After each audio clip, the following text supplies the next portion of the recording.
All right, everyone. Thanks for being here. Welcome to STAT's virtual event, Getting Real-World Data About COVID-19, sponsored by SomaLogic. Thanks for joining us. I'm Matt Herper, Senior Writer for Medicine here at STAT, and in just a few moments, I'll be joined by several experts to discuss how real-world data can be used to better understand the COVID-19 pandemic, and where challenges with using these data still exist. We've got a lot to cover. But first, a few housekeeping items. At the bottom of your screen, you should see a few icons. There is a chat icon and a Q&A icon. Use the chat feature to talk to each other or to send a message directly to the STAT team, but do not put your questions for the panelists in the chat. If you do have a question that you would like to ask one of our featured speakers, and I really hope you do, please use the Q&A feature to type your question and we will try to answer it live.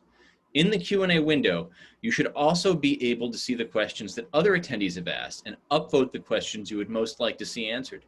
You can get in there now and start populating it with questions. We will be taking questions throughout the chat, so please don't wait until the end. This is part of what makes these events special. Thanks again to all of you for being here. Before we get started, I'd like to first welcome Roy Smythe, Chief Executive Officer at SomaLogic, for a brief introduction of today's event. Take it away, Roy. Thanks, Matt. So you might not know it, but when you look at an X-ray, take a blood pressure cuff measurement, and do a physical exam, you're evaluating human proteins, the most proximate source of real-world data you can obtain from the human body, but indirectly. Real-world evidence is obviously only as good as the real-world data from which it's derived. This data has traditionally come from sources such as electronic health records, registries, claims, and self-reported information from patients. But the FDA and medical community have recently expanded real-world data to include more real-time objective measurements, such as those provided by wearables. Real-world data are meant to capture phenotypes, the set of observable characteristics displayed by human beings. But not all phenotypes provide useful data to inform us about real-time health.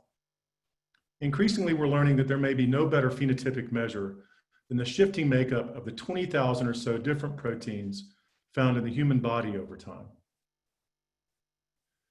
Human disease is driven solely by genetics only about 5% or less of the time. The preponderance of disease is caused either by an interplay between genetic predisposition, coupled with environmental exposures, or environmental exposures alone, which include things such as your habits. While our genome is static, changes in protein concentrations are constant and reflect the interplay between your genome, your environment, including things such as nutrition, diet, the effects of infections such as SARS-CoV-2, chronic diseases, and basically all conditions such as age. By measuring thousands of proteins simultaneously, patterns can be computationally discerned that not only provide deep insight to health status, but also indicate immediate and even longer-term health trajectory, and can even suggest the most effective interventions over time as well. As it turns out, no other molecule, including DNA, provides such rich real-world data. In short, proteins provide a unique form of real-world data that will increasingly empower a new level of real-world evidence. But the problem is proteins are only powerful at scale. The measurement of a single protein, like prostate-specific antigen, PSA, or C-reactive protein, is suggestive, but always an incomplete picture of disease, and certainly an incomplete picture of overall health status at that moment. Of course, pursuant to this conference and this particular session, one timely example of the power of proteins are new studies focused on SARS-CoV-2 and COVID-19 disease. Distinct protein patterns determined by measuring thousands of proteins simultaneously in patient samples are now emerging that can identify those recently infected individuals who will develop more serious or life-threatening disease, and those who will have less disastrous outcomes. This work is now being expanded to include uninfected individuals to see if we can determine risk of severe disease even prior to contracting COVID-19. Of course, this is an effort to help manage the risk of reopening our economy without undue suffering and loss of life, and perhaps more importantly and timely, how to best allocate drugs and vaccines, which initially will be in limited supply. In addition, understanding the host protein changes brought about by infection with this virus is beginning to not only identify new drug targets, but also potentially effective vaccines well before clinical trials are initiated. And this has been a part of the efforts of many vaccine producers.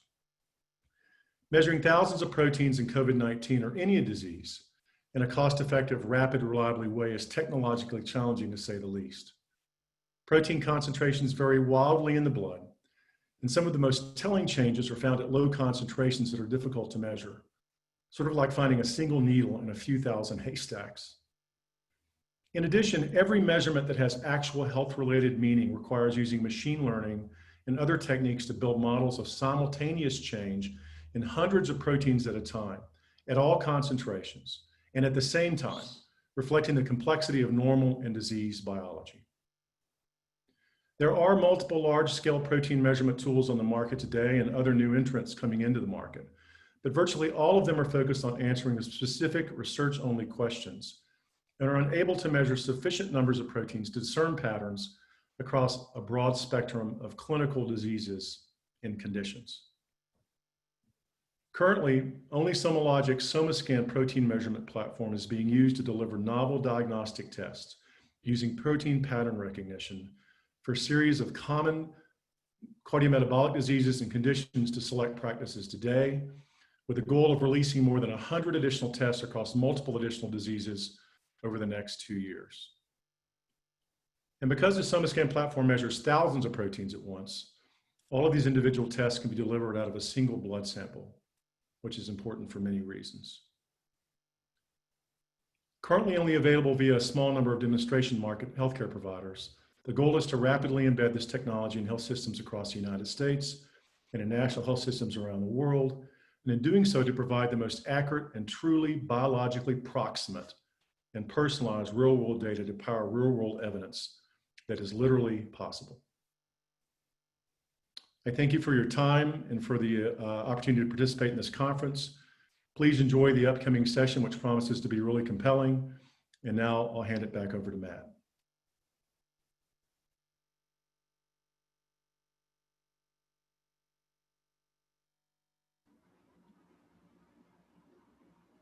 Thank you, Roy. And now I'd like to introduce our speaker for the first part of today's event. Here to discuss the FDA's new approach in using real-world data, I'd like to welcome Amy Ebernathy, Principal Deputy Commissioner and Acting CIO at the U.S. Food and Drug Administration. Thanks for joining me today, Amy. A quick reminder to all of you out there to start submitting your questions now using the Q&A feature. We've already got some really great ones, but we could always use more. Hi, Matt. Great to be here. Hey, great to have you. So before you were at the FDA, you were already well known for your work in this field. Before we get into COVID, let's give the audience a quick explanation of what we mean by real-world evidence and real-world data. I assume most of them know, but let's start at ground zero. What is real-world evidence? Why do we call this real-world evidence? So the broadest definition of real-world data and real-world evidence is clinical data captured outside of the context of a traditional clinical trial and now compiled in a way that provides meaningful information about what to do, what works for whom and when.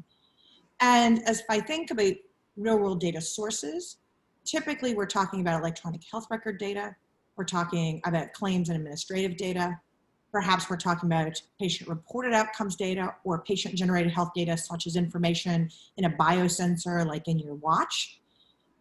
Importantly, real-world data and real-world evidence doesn't have to be passively collected information that's only available retrospectively. We can have prospective real-world data and real-world evidence, such as pragmatic clinical trials, which are intended to capture more generalizable populations beyond the narrow eligibility criteria of a traditional clinical trial. And so really the totality of real-world data and real-world evidence is the data sets that are captured and can come together, as well as how they start to create generalizable information beyond the traditional clinical trial. Right, so this takes us, a lot of people, when they first encounter medical evidence, ask, why does everything has to come from these randomized controlled clinical trials? And this is the effort to make it so that everything doesn't. But there's reliability issues with any other type of evidence we use, right? Those remain the gold standard. So taking this to COVID, you've been doing a lot of work in this space. What can this particular moment, when we do need data very quickly, do for how we use real world evidence? What does real world evidence add in a moment in a pandemic where it just seems like we can't get any of the data we need fast enough? So let me take this in three parts. And first, I'm going to back up to something you said a moment ago about real world data as a substitute for a clinical trial. And importantly, whenever we can, we would like to be able to rely on randomized clinical trial data to answer the question at hand. The practical reality is there are far more questions to answer than clinical trial resources or capabilities to ever answer just across the realities of time and the complexities of delivering healthcare. And so we start to look for real world data and real world evidence to help prioritize which clinical trials should be done, create an understanding of the totality of the evidence, and fill in gaps of where we don't have clinical trial data. So that's kind of the first part. Mm-hmm. Now you brought that to this question around COVID-19. And think back to, in the United States, that period in February and early March, where we were feeling really progressively more scared as a nation. I think we're still feeling pretty uncomfortable and in complex times as a nation and looking for answers to anything. And I think what happened very early on is looking around and saying, where else might we get data beyond the traditional clinical trials to start to figure out what we can do, what do we know, what questions do we have, what trials do we need to do. That creates the opportunity of starting to put real world data to use, but comes with a bunch of caveats. And I suspect we're going to get into more of those caveats. But the first caveat is being able to thoughtfully discern what are the right data sets. So when are real world data sets fit for purpose to address the questions sitting in front of us? Do we know how to analyze them? So what are the analyses fit for purpose? And what answers can we get now? What are the use cases we can work on? And what are we going to have to wait till the future because real world data is just not ready to do that yet? And so what are some specific examples where we have been able to use real world evidence and real world data in this pandemic? Like what have we been able to do, or have you been able to do at FDA with these data, and where are the opportunities? I think that the opportunities are huge. And one of the important issues is we all need to understand the epidemic.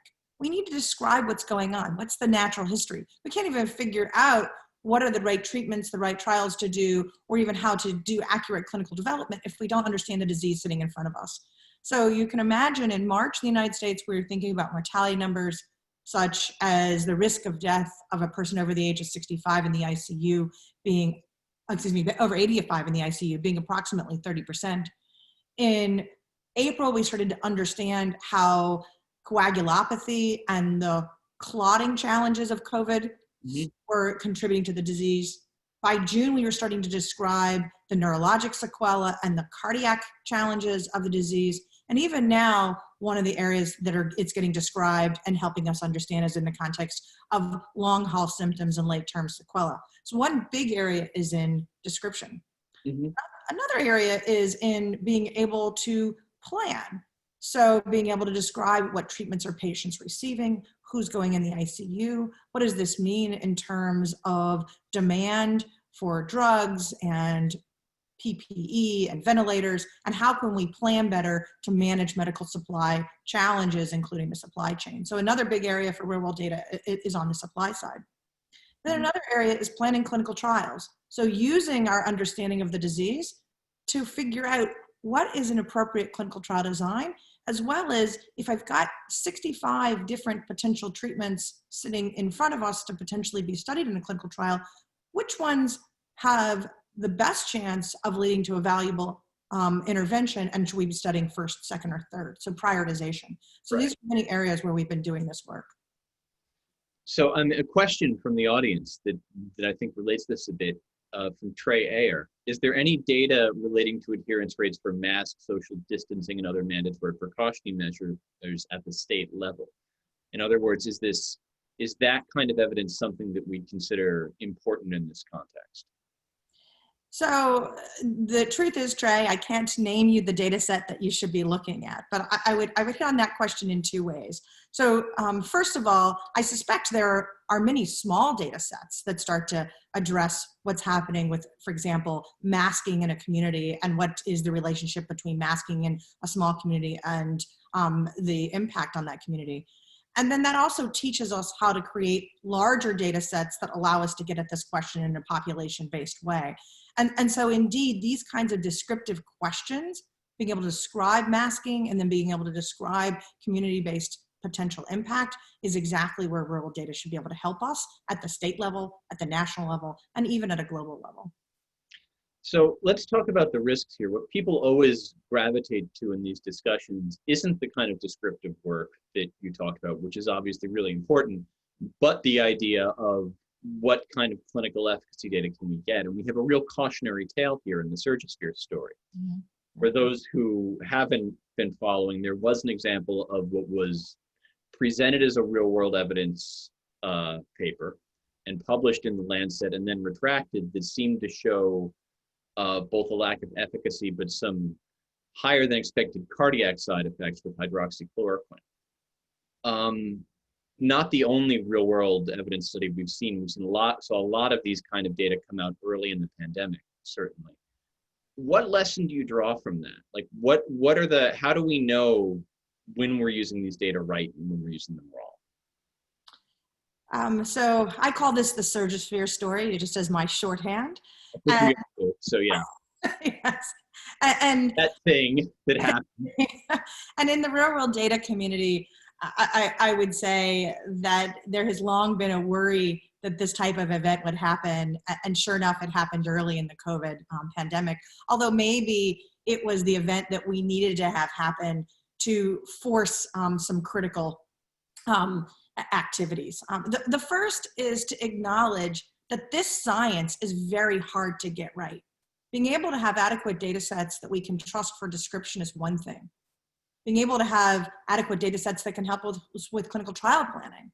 But now when we start to move towards causal inference, to say treatment A leads to outcome X, then ultimately that is a combination of being able to have data sets that can reliably contribute, as well as having methods and the ability to confidently do that work. And so I think that the Surgisphere story puts in full view a number of critical issues.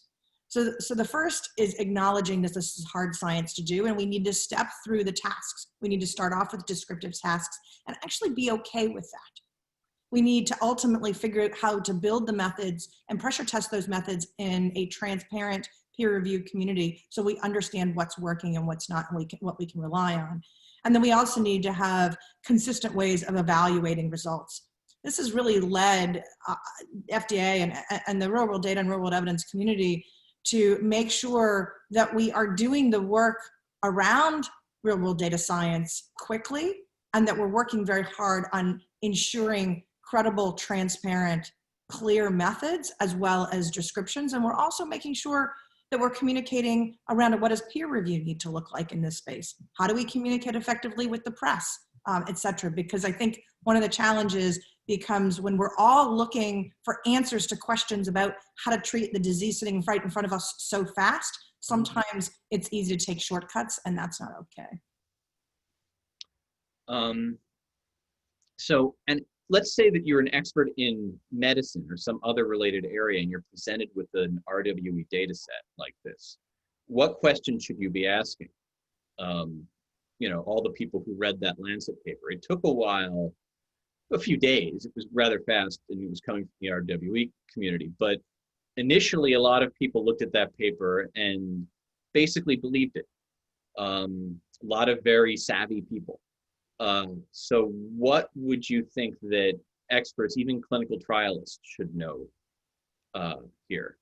I mean, even the Lancet believed it, right? So right, Lancet believed it to start off with.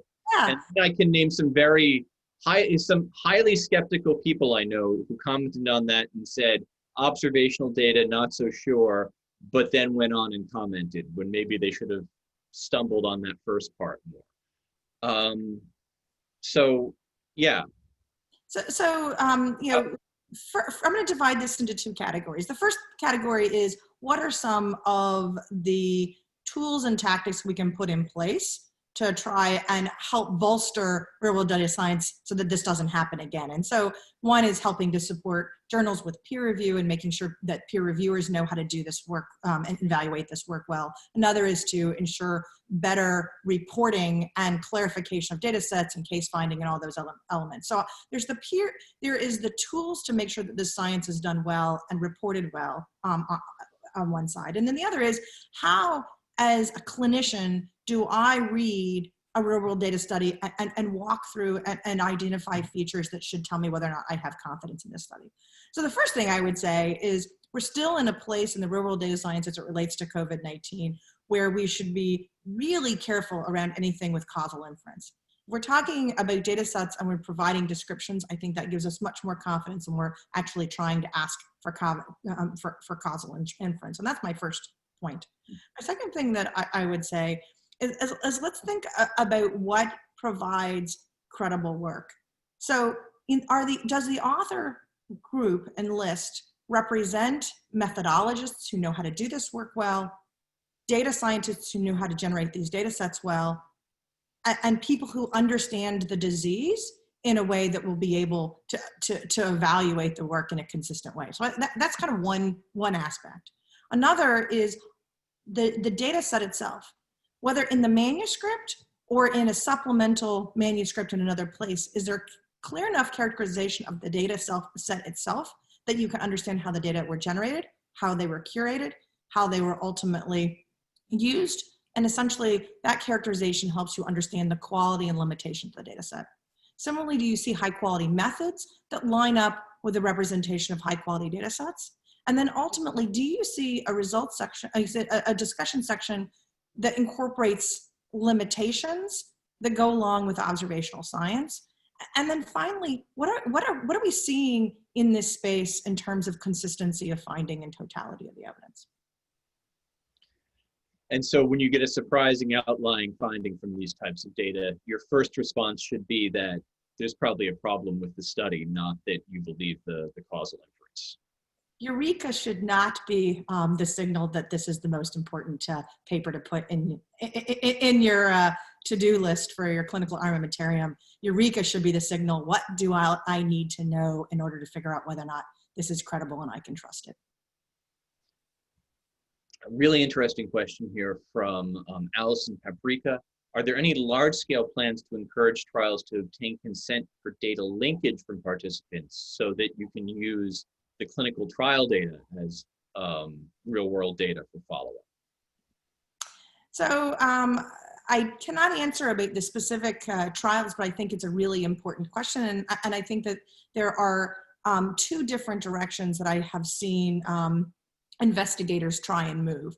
One is clinical trials that incorporate upfront consent from study participants to link in real-world data sets through tokenization or other means to be able to provide longitudinal follow-up of patients through the electronic health record and other mechanisms, even beyond the time where the traditional study has ended. And so that's one way that we are starting to see this. And for example, that's what was done, I believe, in the recovery trial in the UK.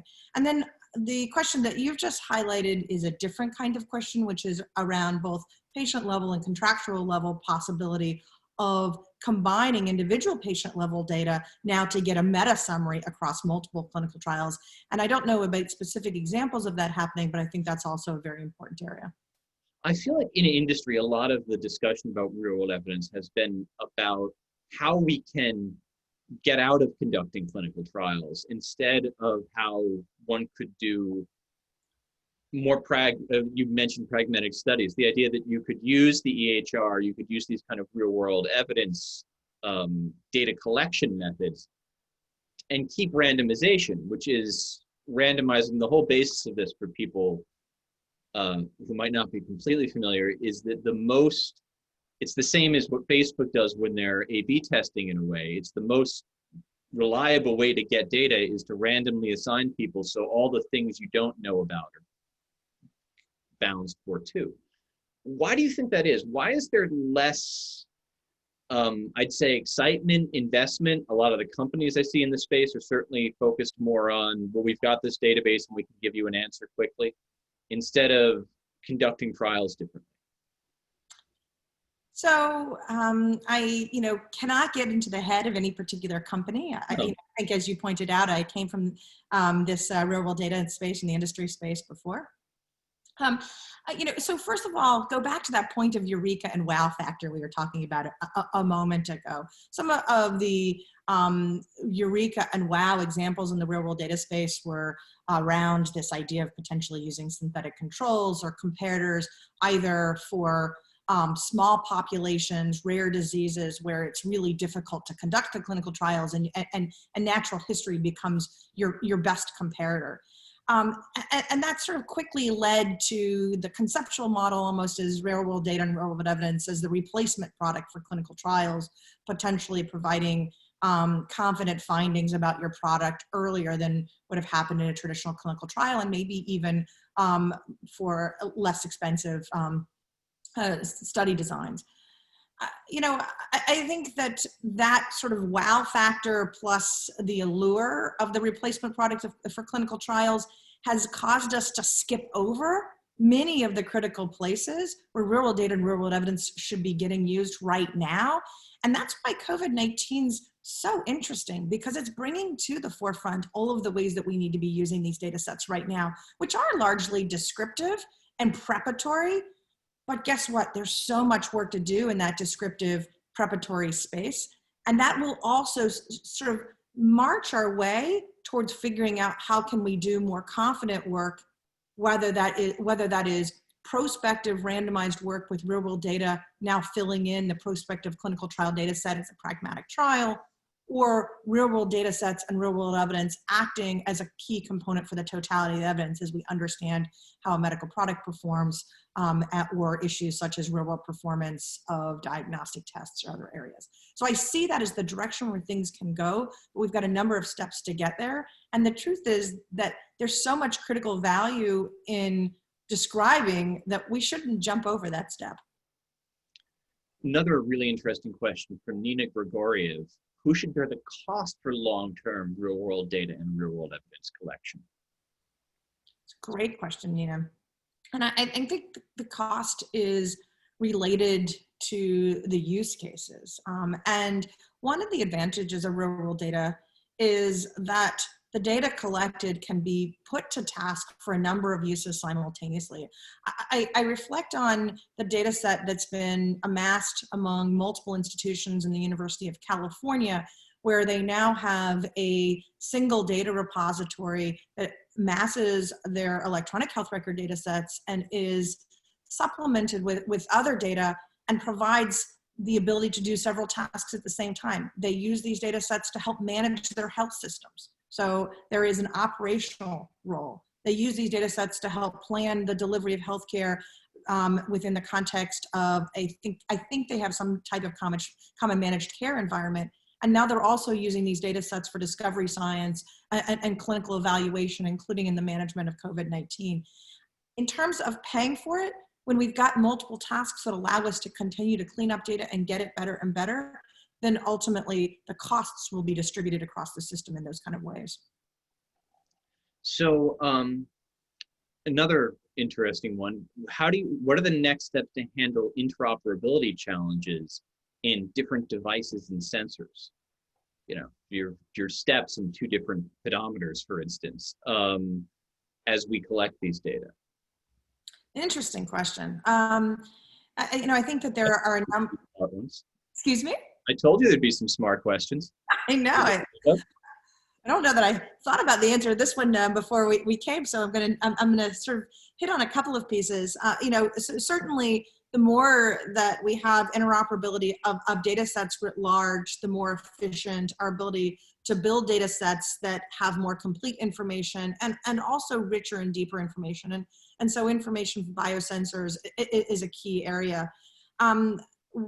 What that leads to in terms of data standards and interoperability standards specifically for biosensors, I don't know, although I see that as an area to push on.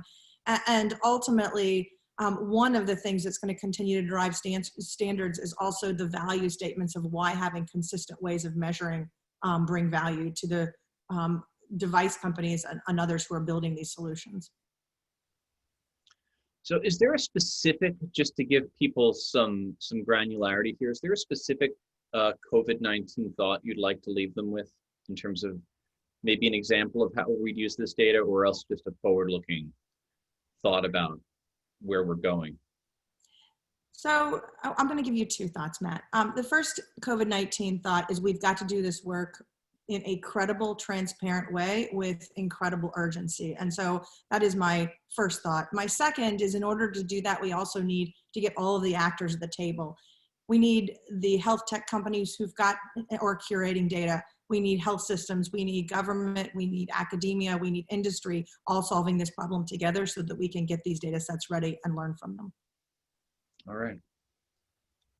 Thank you so much for being here. This was a lot of fun. And as usual, I wish we had longer, but we've got the other folks waiting off screen. So, thanks so much, Amy. Have a great day. Great to sort of see you. Yes. We'll do this in person again soon, I hope. I'd now like to introduce our featured speakers for the second part of today's event. Here to give us their ideas from the trenches in applying real-world evidence, I'd like to welcome Carolyn McGill, the Chief Executive Officer at Aetion, and Harlan Krumholtz, the Director at the Yale New Haven Hospital Center for Outcomes Research and Evaluation. Harlan is going to kill me for stumbling over the word Yale, which his Yale background has changed. Oh my gosh. We're just before the campus here.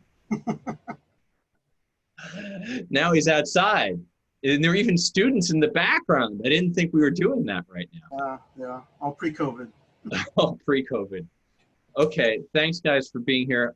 Carolyn, I wanted to start with you, and I wanted to, let's give people a little bit more of an example of what these kinds of data can do in normal times. Then let's talk about what they can do now. So you guys have done some really interesting papers, and I thought maybe we could start by talking a little bit about,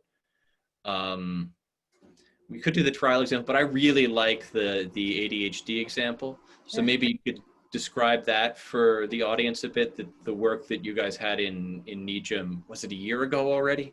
Yeah, just about. Yeah. Yeah, so this was researchers at McLean Hospital working together with researchers from Harvard Medical School, and they were looking at two of the most common ADHD treatments to see how they related to psychosis in young adults and adolescents. So they looked at patients ages 13 to 25, and they were able to look at 300,000 patients. You heard Amy speak just now about some of the limitations sometimes with clinical trials, and our ability to look at such a broad patient base in data is really critical to finding some of these answers, especially in populations who tend to be underrepresented in clinical trials. And so what was so interesting about this study is that they looked at two classes of drugs, and most commonly, referred to drugs, Adderall and Ritalin would be the ones that people probably know, to see the extent to which they were associated with psychosis in young adults and children, or young adults and adolescents who had already been diagnosed with ADHD. And what's so fun about using the data for these purposes is that we're expanding our understanding of what's happening in our everyday lives. This was the first time that we were using claims data as an example to find out this information, and it's really important. And would we have ever done a trial like this? Maybe not. So it's really filling in gaps in our knowledge that we wouldn't have been able to get otherwise. So take us then to COVID. What kind of, you've been one of the companies working with FDA. What are some of the things that can be done here using these kind of data types? Well, so one of the most exciting aspects of using real-world data is the real-time nature with which we can access it. So you may have seen, or I know you've seen actually on our website, we have a graphic that updates every couple of weeks, showing descriptive information about what kinds of treatments are being delivered to people with COVID. And there's much that we can learn, honestly, just from understanding who's getting access to what treatments. How does that vary region to region or demographic to demographic? Where are there underserved populations? And from that information, then we can appreciate what we might need to do differently, certainly. And then we're also looking more explicitly into how can we collaborate across the industry to understand, to the extent there are concerns around using real world data, to the extent there are different ways of interpreting evidence, and you've already touched on that earlier today in your discussion with Amy relative to Surgisphere as an example, how can we be confident that the results we're seeing are in fact evidence? And how can we validate those findings so that we can act on them in a responsible way? And as we come to alignment on what that methodology looks like, then we're better positioned to come to conclusions. And we we have a paper in pre-publication now. This is pretty exciting. And this is just looking at, okay, we see that people with hypertension have experience with COVID. So let's try to get an understanding of, if they're already on drugs for hypertension, does that make it more likely for them to get COVID-19? Does that have a harmful or protective effect relative to how severe COVID-19 might be amongst these patients? And in this particular instance, we're talking about patients taking ACEs and ARBs. And through real world data, we're able to look at tens of thousands of people diagnosed with COVID between March and the end of May, as an example, to see what's happening. And the preliminary findings here are that taking these hypertensive drugs do not exacerbate COVID, and they may in fact have a protective effect. And then this helps us appreciate, well, okay, what do we do next? Let's start looking at subsets of the population with different combinations of chronic illnesses. What happens if they also have chronic kidney disease? Do we see any differences in the impact of taking these meds? And these kinds of analyses are very important to helping us understand how then to treat patients. Now, Harlan, you've been doing work in this kind of real world evidence space since before people started talking about it as real world evidence, I think. And some of the big examples that have changed clinical care in cardiology, including your pretty well-known work with door-to-balloon time, which has changed the way that that people are treated for heart attacks in the ER. So as we confront this COVID example, what do you see? What are your thoughts here as we talk about using these data either for descriptive or causative conclusions? Yeah, I mean, I think sometimes we get caught up on novel terms like real world data, and what we're talking about is how we're generating evidence. And so the study designs become very important. And the data, well, now we're just talking about what's the most efficient way to get the data that we need that will help us make the inferences that we seek. And so, I don't want to conflate this issue, because there's an important part still about design. It's about the basics, the principles. How exactly is this constructed? What question are you asking?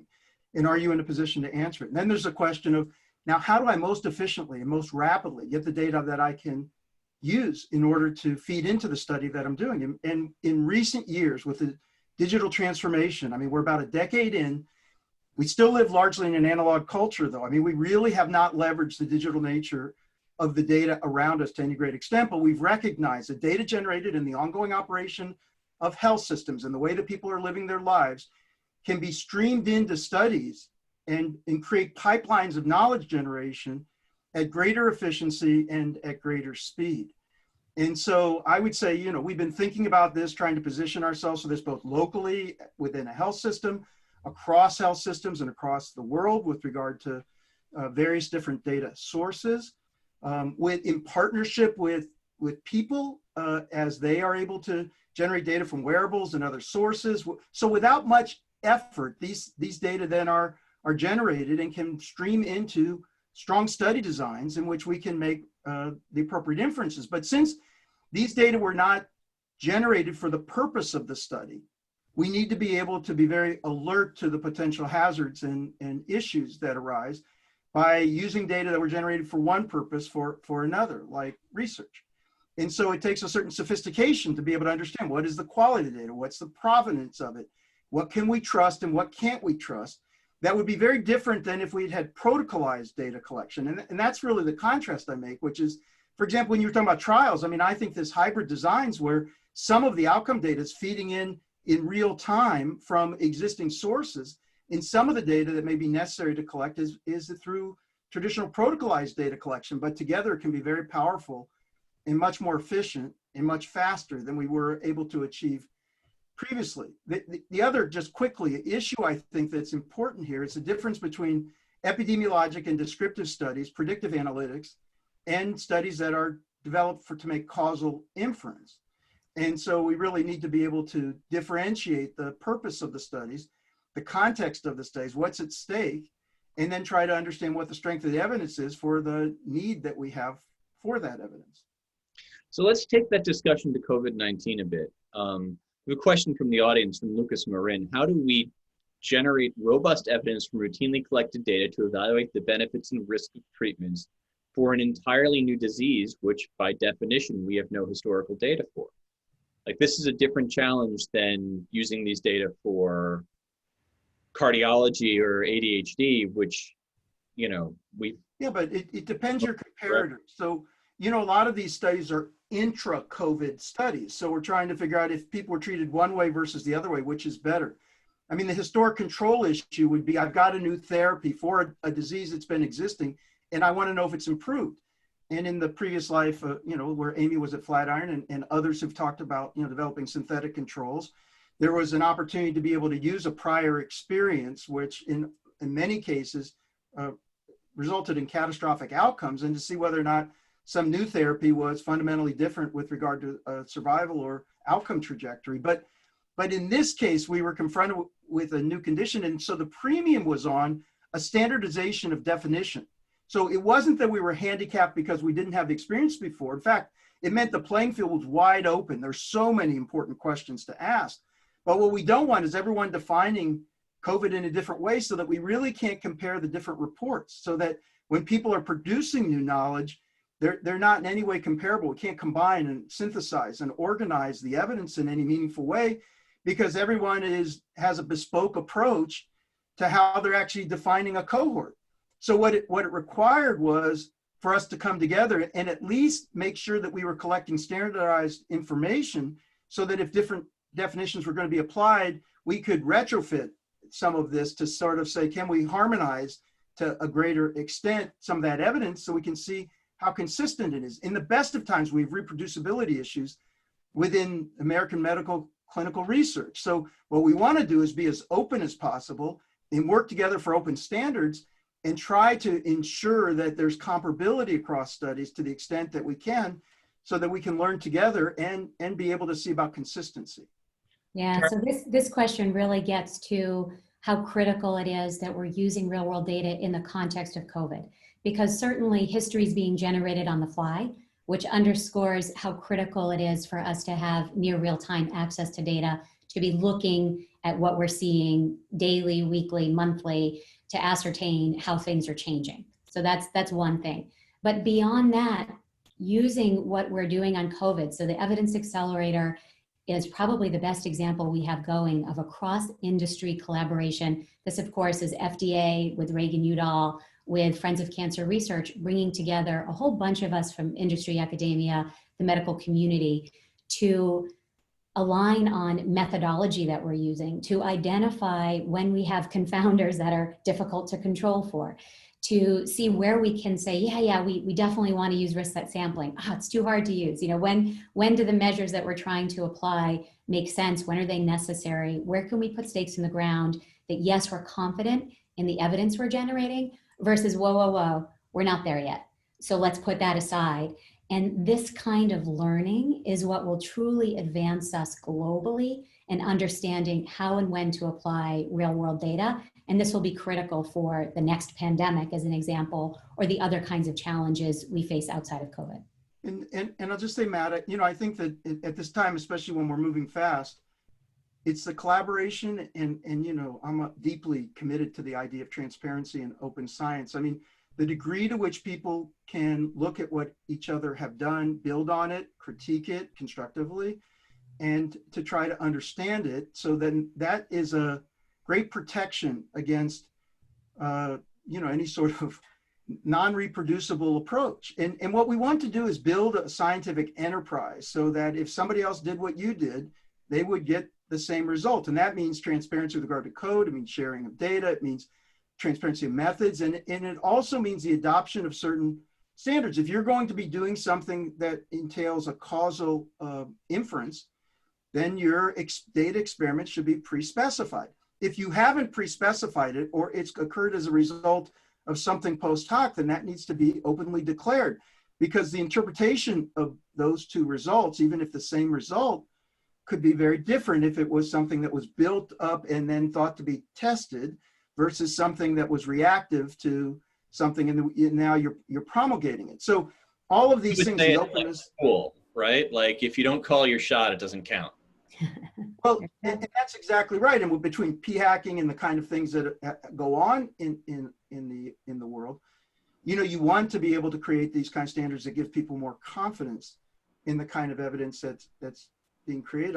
I'll say one thing about the surgisphere thing, which is, I'm not sure that there was the right question to ask. I mean, there is a degree of trust that goes on when investigators are submitting their articles to journals, and journals don't have the capacity to dig deep into databases. And I would suggest that there are a lot of databases that are being used every day, large databases that that journals have no idea what health systems contributed to those data.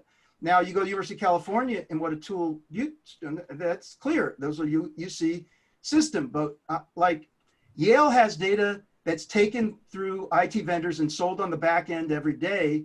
And I don't think they know whether Optum, IQVIA, you know, Komodo, Symphony, who has their data? I don't think they know. So, and if you ask them when someone's submitting it, we're just saying, well, we sort of trust those companies. Gee, we never heard of Surgisphere. And then once you started asking them tough questions, I don't see those same questions being asked to every database. Exactly who gave you permission to get the data? Where did it come from? How did you get 250 million records? And exactly who knows that you have those records? I don't see every journal asking every large data set holder, broker, those questions. So, you know, it's a question for us. Are we going to draw the line, or are we just going to make fun of Surgisphere? Because well, this is where, yeah, Harlan, I want to hear Carolyn. right on point, because what you're talking about gets to transparency. And that's exactly what we need. So for example, as we're using data sets, we're ensuring that we're using reputable real world data that's been validated against chart reviews. And that transparency so that we can replicate known outcomes, as an example related to safety signals, is absolutely critical to the credibility of those data. And then you've also, you know, hit the nail on the head with respect to the data being fit for the purpose of the specific question that you're trying to answer. So the more transparency we bring, the more likely we can rely on it. And then when we set these guideposts, we can be clear on when the data aren't sufficient or when we shouldn't be relying on it. And that's part of what we're trying to do too with studies like this repeat study that Brigham and Women's is doing to look at published real world data studies to see whether or not they can be replicated.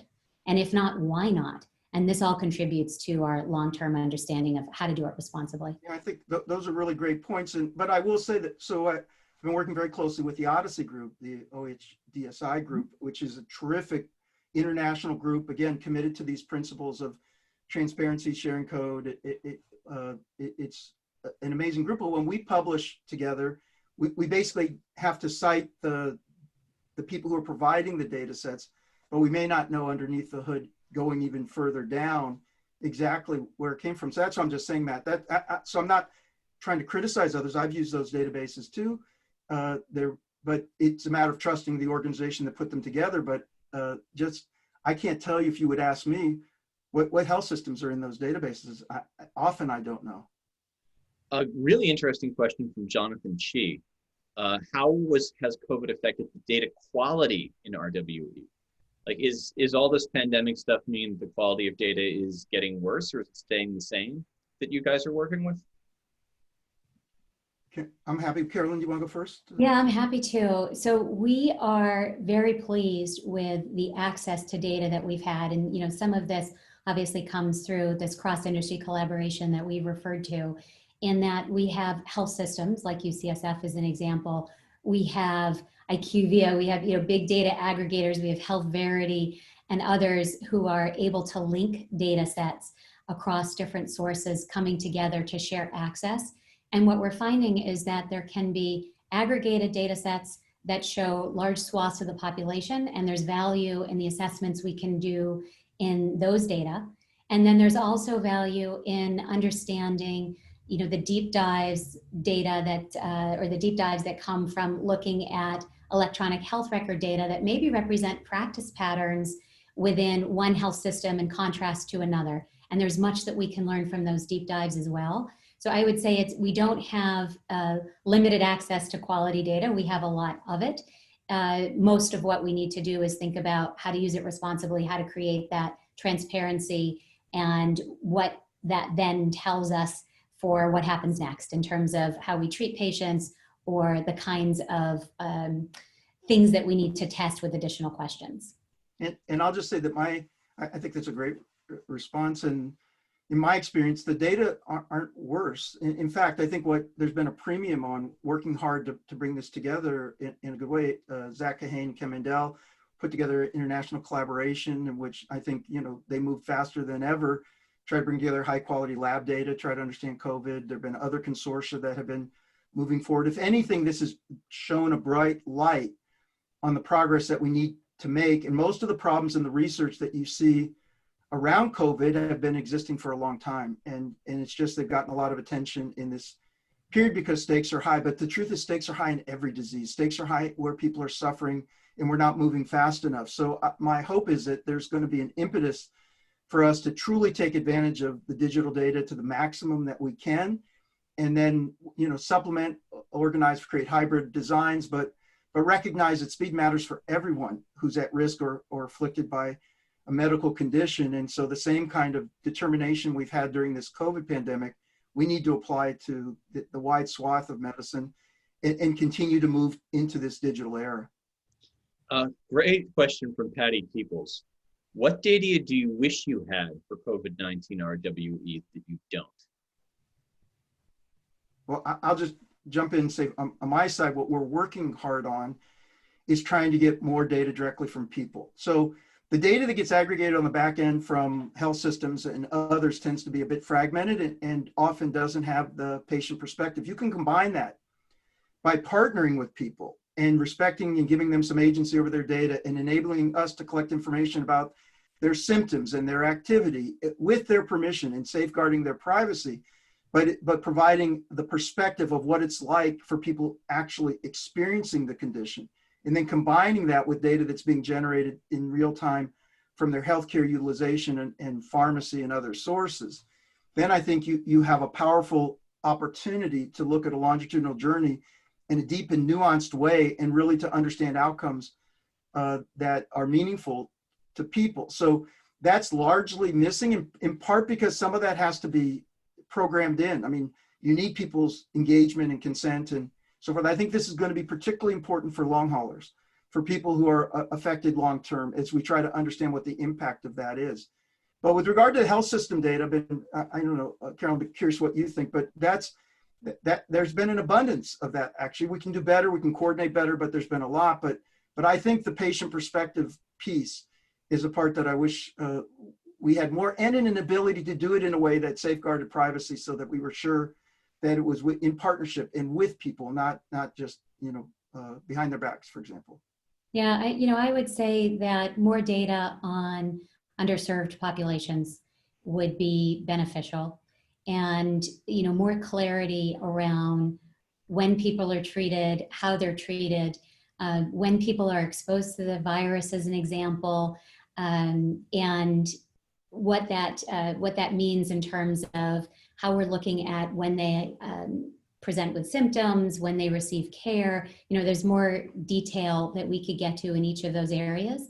That said, there's a lot of data already at our fingertips that we can mine more effectively, I think, and spend more time with.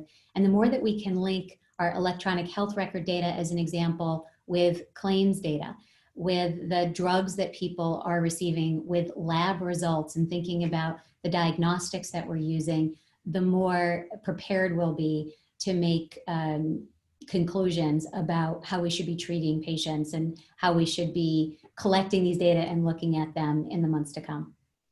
Yeah, and just one quick thing, Matt, just to say about if you want to know a deficit, is the fragmentation of testing and the way in which the testing made it difficult for all of that data to come together, for example, at a health system level. So lots of people are getting tested in lots of different places, and that data wasn't coming together in a coherent way. That was a particular challenge, I think. Yeah, so the fact that we don't know who has COVID is a big problem for studying COVID. A really interesting question for you, Carolyn, that I'd like to kind of close out with here. From Robert Merrill, are you not making the point that RWD should be viewed as a public utility supported and underwritten to support better public health? Do you, I mean, it's interesting. You are a for-profit company doing a lot of this work. Some of it with the FDA and other agencies. Where are the lines here, and what are the problems here that should be addressed by business, and where do we need investment from other sources? How do you think about this as someone who's funded and started a company in this space? We are absolutely committed to advancing standards for identifying when data are fit for the purpose of the research questions that we're trying to answer, standards related to what we consider to be decision grade evidence. So evidence that is valid for approving a drug or assessing its safety and effectiveness. And for us, we want the smartest minds thinking about these problems, and we have found that the smartest minds are across the industry, and some of them are in government, and some of them are in academia, and others of them are in pharma companies or in organizations like ours that are focused on the analytics. And again, I would look to, ISB as an example, and the Reagan-Udall Foundation, and the Evidence Accelerator, and some of these cross-industry groups. We absolutely believe that there should be funding to advance how we're looking at these data and to ensure that we're able to put the resources to bear to win the hearts and minds of those skeptics that we most admire and respect, because we want everybody to poke holes, and we don't want to rely on data or think that we're creating evidence that isn't validated. So we want to equip these different stakeholders to feel confident in the insights that we're deriving from these data and to use them in responsible ways. And in working with governmental organizations globally, we'll be better positioned to do that. And already we've seen inroads with the FDA, of course, with EMA over in Europe, with PMDA in Asia, and others around the world who are committed to this. So we do think that it is a public health value, and the more that we invest, the faster we will be at applying the learnings. All right. Well, with that, I think we're actually a little past time. And thanks to all of you. It's a great audience. I can see you filing out at the bottom of the screen, but it's been great to have you. Can I just say one quick thing about that last thing, Matt? Yeah, sure. I can't resist. Yeah. And Carolyn, you can correct me, but I see Aetion is developing the tools and the facilitation of the leveraging of the data that exists. But I do think on the public health side, in the public good and utility side, you will see an increasing movement towards the data moving in the ways of a common good, a social good. And we have to be in that position. It's going to fuel science. And then companies that come on top and say, we can add value to that because we can help people leverage that data in better and more rigorous and appropriate ways. I mean, you'll see a lot, and Aetion's an example, but I think on the data side, that's a really important point that the commenter made. And we're going to see, I think, lots of public discussion about how that should unfold in the future. It's going to be really fascinating to watch. And with that, thanks to our event sponsor, SomaLogic. Thanks to Carolyn and Harlan and Amy for joining us.